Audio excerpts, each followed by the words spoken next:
여러분 안녕하세요. 달빛 창가 연희가 들어줄게 관리인 연희입니다.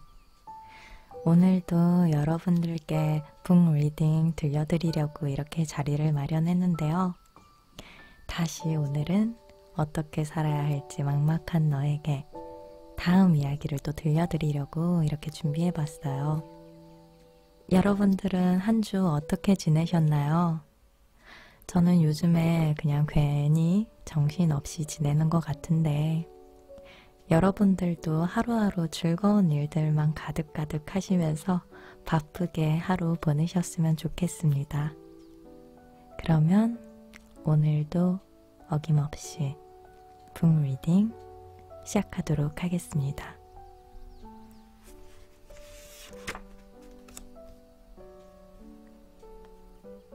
10번째 편지. 교육은 운명을 바꾼다. 공부의 목적은 사회에 온전히 설 수 있는 힘을 기르고 세상에 유용한 사람이 되는 것이란다. 어느 날 멍신이 물었다. 언니는 좋은 대학에 갔으니 나중에 좋은 직장에도 들어가고 행복하게 잘 살겠죠? 나는 그렇게 살기 위해서는 앞으로도 계속 노력해야 한다고 답했다. 멍신이 다시 물었다. 평생 노력해야 한다면 왜 꼭 좋은 교육을 받아야 하죠?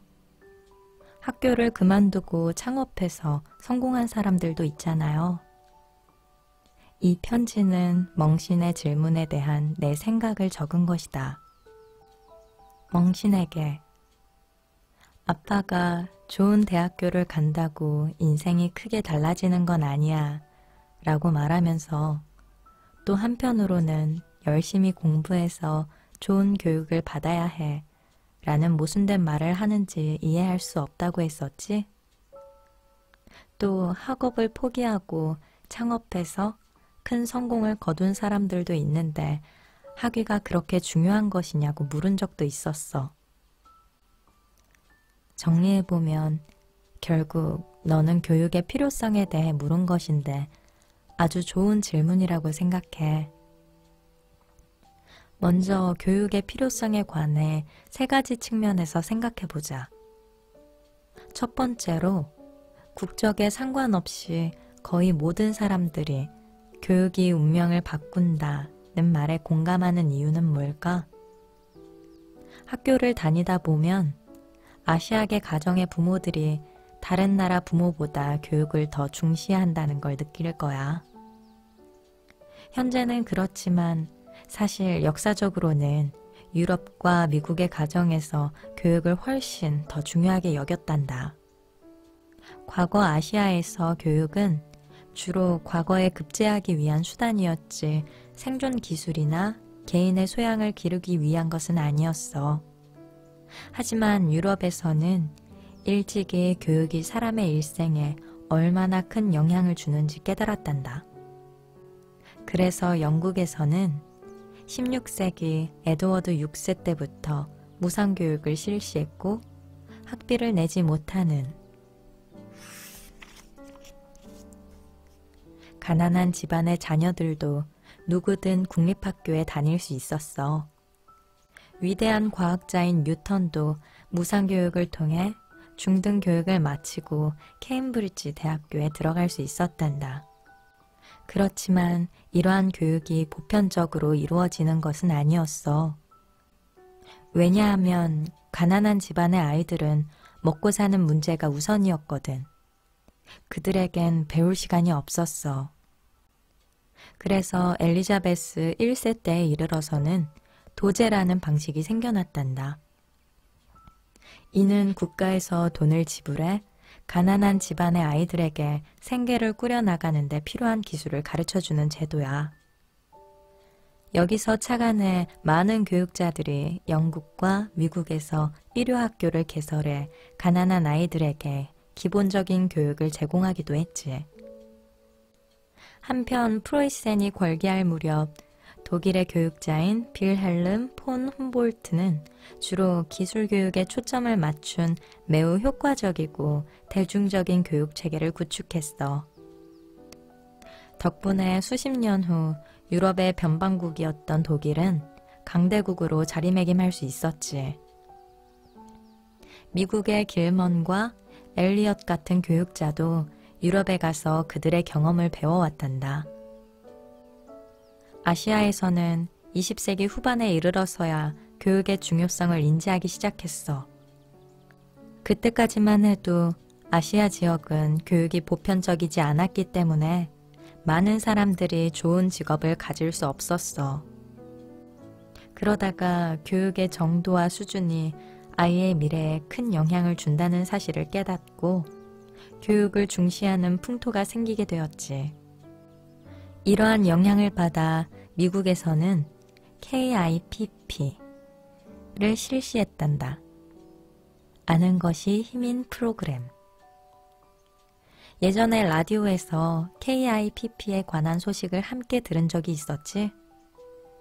KIPP는 빈민가 아이들에게 교육을 제공하는 프로그램으로 여기에 참여하는 아이들은 아침 일찍 학교에 가서 주어진 과제를 완성해야만 집으로 갈 수 있단다. 이것은 주변의 나쁜 환경으로부터 아이들을 떨어뜨려 놓기 위한 방법이기도 해. 이렇게 교육을 받은 아이들은 대학에 진학하는 비율이 중산층 집안의 아이들과 거의 비슷한 것으로 나타났어.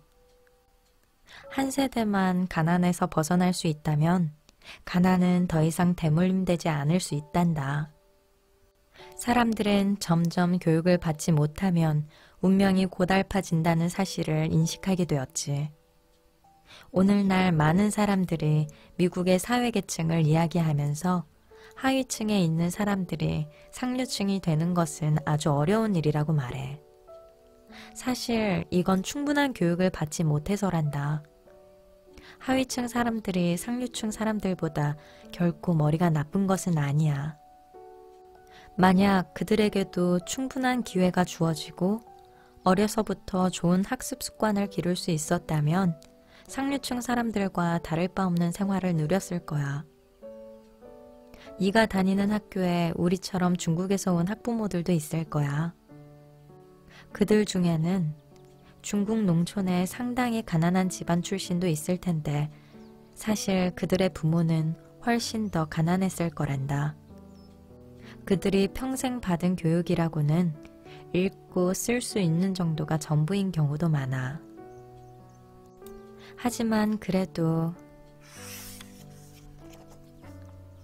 자식만큼은 좋은 교육을 받게 해야 한다는 것을 알고 있는 분들이었기에 중국의 가난한 시골에서 미국으로 건너와 교육을 받고 성공할 수 있었던 거란다. 그들은 미국의 수많은 하위층 사람들이 몇 세대에 걸쳐서도 이루지 못한 일을 이룬 셈이지. 네가 어떤 분야의 전문가가 되려고 한다면 아무리 총명하다고 해도 충분한 훈련을 거쳐야 해. 가장 기본적인 훈련은 학교 교육이고 이 교육에는 학습 과정뿐만 아니라 다른 사람과 어떻게 교류하고 협력하는지도 포함된단다. 오늘날에는 무슨 일을 하든 반드시 다른 사람과 협력하는 것이 아주 중요해. 협력과 관련된 훈련으로는 학교에서 친구들과 함께 과제를 하는 것 외에도 학교 소식지를 만들거나 선생님을 도와 아래 학년 동생들을 가르치는 것 등이 있단다. 두 번째는 먹고 살 걱정이 없고 평생 쓰고도 남을 돈이 있는데도 교육이 필요하냐에 관한 것이야. 물론 교육은 필요해. 그들에게도 교육은 아주 중요한 것이란다. 혹시 졸부라는 단어를 들어본 적 있니? 졸부는 벼락부자를 의미하는데 돈을 많이 벌기는 했지만 행동거지는 그에 훨씬 못 미치는 사람을 가리켜. 그들은 돈을 벌고 난 후에 두 부류로 나뉜단다. 첫 번째 부류의 사람들은 시간을 투자해 그동안 받지 못한 교육을 받고 이로써 사업을 계속 발전시켜 나가. 두 번째 부류의 사람들은 자신이 번 돈을 쓸 궁리만 할 뿐 의미 있는 일을 할 생각은 못해. 물론 그들은 자신이 허송세월한다는 사실을 인지하지 못하지. 중국 작가 우샤오보는 초기 주식시장에서 큰 돈을 번 사람들을 조사했는데 몇십 명 중 고작 2명을 제외하고는 모두 처참한 삶을 살고 있었어. 그들 중 대부분은 파산하거나 감옥에 있었고 원수에게 살해당하거나 빚쟁이들에게 쫓겨 생명의 위협을 느끼는 사람도 있었지. 그들에게는 2가지 공통점이 있었어. 하나는 모험을 즐긴다는 거야. 물론 이러한 모험 정신 덕분에 남들이 감히 도전하지 못하는 분야에서 돈을 벌 수 있었겠지만 결국에는 발목을 잡히는 요인이 되더구나. 다른 하나는 교육 수준이 높지 않다는 거야. 그들 중 대부분은 중등 교육밖에 받지 못했고 심지어 초등학교만 나온 사람들도 있었어. 그래서 큰 돈을 벌었지만 더 높은 이상을 추구하지 못했던 거야. 사람이 교육을 받지 못하면 견문을 넓힐 수 없어. 견문이 넓지 않으면 무슨 일을 하든 2배 이상의 노력이 필요하지. 2년 전에 중국에서 주식으로 큰 돈을 번 사람이 아빠에게 조언을 구하러 찾아왔어. 2000년 무렵에는 당시의 마윈보다 재산이 몇백 배 많았다고 해. 2005년 알리바바가 야후로부터 10억 달러를 투자받을 때도 그의 재산은 여전히 마윈보다 많았지. 하지만 아빠를 찾아왔을 당시에는 마윈이 가진 재산의 1%도 되지 않았어. 그는 열심히 노력했지만 노력한 만큼 재산이 늘어나지 않아 고민을 하고 있었단다. 이야기를 나누면서 그가 교육을 제대로 받지 못했다는 사실을 알게 되었어. 그래서 빠르게 발전하고 있는 과학기술을 제대로 이해하지 못했고 그러다 보니 주변에서 하나 둘 자신을 뛰어넘는 모습을 지켜봐야만 했던 거야. 중국에서는 지난 20년 동안 인터넷이 매년 20%의 속도로 복합적인 발전을 이루고 있어. 이는 경제 성장 속도보다 훨씬 더 빠른 수준이야. 만약 그 사람도 이러한 사실을 인지하고 인터넷 열풍에 합류해 돈을 벌었다면 재산이 훨씬 더 늘어났을 테고 사회적인 영향력도 지금보다 커졌을 거야. 하지만 그러지 못해 다시 주식으로 큰 돈을 벌기만을 기대하며 20년째 제자리 걸음을 했던 거란다. 중국에서 벼락부자가 된 가정 중에는 자녀들의 교육을 굉장히 중시하는 집안도 있지만 물질적인 요구를 충족시키는 것만 중요하게 생각하는 집안도 있어. 아마 20년 후 2 집안 자녀들의 수준은 현격하게 벌어질 거란다. 전자의 경우 교양 있고 끊임없이 노력하는 사람이 되어 있을 것이고 부모 세대보다 훨씬 더 넓은 시야를 갖게 될 거야. 하지만 후자의 경우 정작 아무것도 제대로 하지 못해 사회에 적응하기 어려울 거란다. 즉, 교육 수준이 그들의 운명을 결정하는 거야.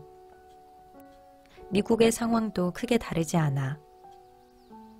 많은 재벌 2세들이 중책을 맡을 만한 능력이 없어 집안의 재산을 겨우 유지하거나 운이 나쁜 경우 아버지가 벌어놓은 재산을 모두 날려버리기도 한단다. 벤더빌트는 한때 미국에서 가장 부유한 사람이었지만 현재 그의 후손들 가운데 백만장자는 단 한 사람도 없어. 미국의 백만장자 비율이 인구 전체의 3%이니 그리 적은 수는 아니야. 벤더빌트의 후손들이 얼마나 몰락했는지 알 수 있겠지? 역사적으로 부모와 자녀가 모두 노벨상을 수상한 가문은 7개나 돼. 범위를 조금 더 넓혀보면 노벨상 수상자들의 부모 중에는 유독 학자들이 많단다. 그들은 비록 노벨상을 받지는 못했어도 학계에서 유명한 학자들인 경우가 많아. 대학 교수의 자녀들 역시 아버지 세대를 뛰어넘는 경우가 많단다. 아마도 어려서부터 양질의 교육을 받으며 교육의 중요성을 인식했기 때문일 거야. 한편 훌륭한 기업가의 자녀가 훌륭한 기업가가 되는 경우는 많지 않단다. 청나라 대신 중국번은 후대에게 가문을 일으키는 건 재산과 관직이 아니라 교육이라고 강조하면서 젊은 사람들이 관직을 쫓기보다는 열심히 공부를 해야 한다고 말했어. 세 번째로 학업을 그만두고 창업을 하는 것에 대해 이야기해보자. 학업을 그만두고 창업을 해서 성공한 대표적인 인물로는 빌 게이츠, 스티븐 잡스, 레리 페이지, 세르게이 브린, 마크 저커버그 등이 있지. 레리 페이지와 세르게이 브린은 대학에서 본과를 마치고 스탠퍼드 대학교 박사과정에 입학했다가 중간에 그만두었단다. 그러니 그들은 박사학위를 받지 못한 것뿐이지 학업을 중단하고 창업을 했다고 말하기는 힘들어. 그들보다 훨씬 선배인 제리 양과 데이비드 필로도 마찬가지로 박사학위를 받지는 못했지만 교육 수준은 꽤 높은 편이란다. 빌 게이츠와 마크 저커버그도 크게 다르지 않아.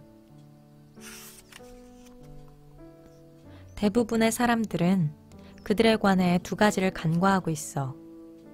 첫 번째는 두 사람 모두 아무나 들어가기 힘든 하버드 대학교에 입학했었다는 것이고, 두 번째는 두 사람 모두 돈을 벌 수 있는 확실한 방법을 찾은 다음에 학교를 그만두었다는 거야. 절대 학교를 그만둔 다음에 창업을 시작한 것이 아니란다. 빌 게이츠는 학교를 그만두고 나서도 학업과 일을 병행하며 학위를 받기 위해 노력했어. 하지만 마이크로소프트의 일이 너무 바빠지면서 할 수 없이 포기해야 했지. 마크 저커버그도 비슷했어. 그는 원래 여름방학에만 일을 하고 개학을 하면 학교로 돌아갈 생각이었지만 숀 파커, 페이스북의 초대 사장이 제안에 따라 실리콘밸리로 가게 되면서 학업을 병행할 수 없었을 뿐이야. 다시 말해 빌 게이츠와 마크 저커버그는 창업에 성공한 이후 학업을 그만둔 것이지 많은 사람들이 생각하는 것처럼 학업을 그만두고 창업을 한 것이 아니란다. 그럼 왜 좋은 대학에 가라고 하는 걸까? 그건 인류 대학의 수업이 다른 대학보다 우수해서라기보다는 그곳의 학습 환경이 더 좋기 때문이야. 교육의 필요성을 인정한다면 기왕이면 더 좋은 교육을 받으려고 노력해야 해. 좋은 교육이라는 것이 좋은 대학과 관련 있기는 하지만 둘을 완전히 같은 의미로 볼 수는 없단다. 좋은 대학에 가는 것이 좋은 교육을 받을 수 있는 지름길인 건 맞지만 그렇다고 그것이 목적이 될 수는 없어. 좋은 대학에 갔다고 누구나 좋은 교육을 받았다고 말할 수 있는 건 아니야. 교육의 범위는 굉장히 넓어서 학교 수업에만 국한되지 않기 때문이야. 젊은 친구들은 호기심과 지식 탐구의 열망이 강해 주변 친구들의 영향을 많이 받는단다. 때로는 이러한 영향력이 훌륭한 스승을 만났을 때보다 클 때도 있어. 그러니 꼭 인류대학을 가지 못하더라도 좋은 영향력을 가진 친구를 옆에 둬야 한단다. 네가 교육이 네 인생에서 어떤 의미를 갖고 어떤 도움을 주는지 충분히 이해할 수 있기를 바란다. 하지만 그렇다고 그저 좋은 성적을 받거나 좋은 대학에 들어가기 위해 공부를 해서는 안 돼.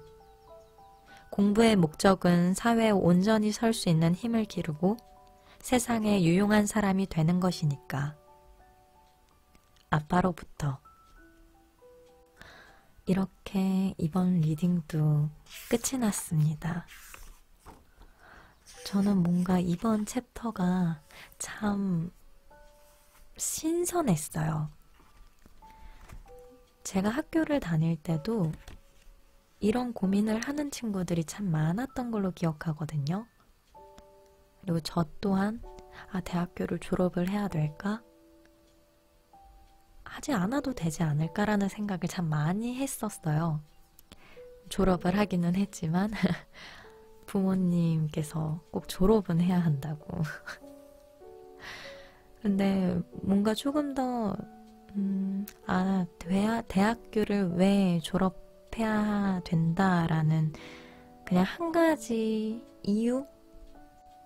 분명히 졸업을 안 해도 되지만 왜 굳이 어른들께서 대학을 졸업하는 것이 좋다라고 말씀하시는지 아주 조금은 저는 이해가 됐어요.